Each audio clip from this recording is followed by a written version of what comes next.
Kita sa video na natutulog ang pamilyang yan sa isang bangketa sa Quezon City. Nakatayo at nagmamasid naman sa paligid ang isang babaeng naka-hoodie. Maya-maya, naglagay siya ng payong sa unahan at mabilis na dinampot ang sanggol na 4 na buwang gulang.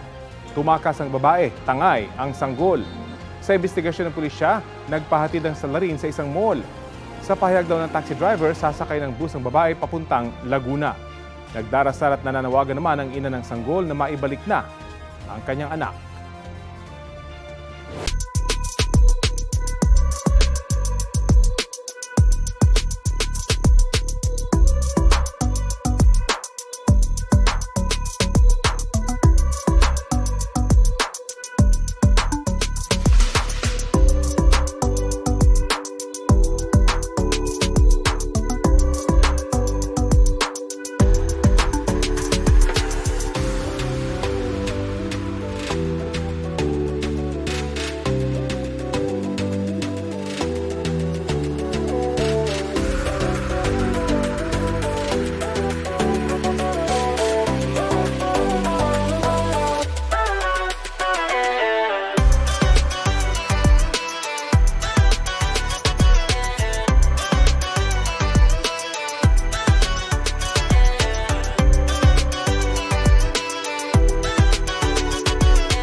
Kapuso, alamin ang maiinit na balita. Bisitahin at mag-subscribe sa GMA Integrated News sa YouTube.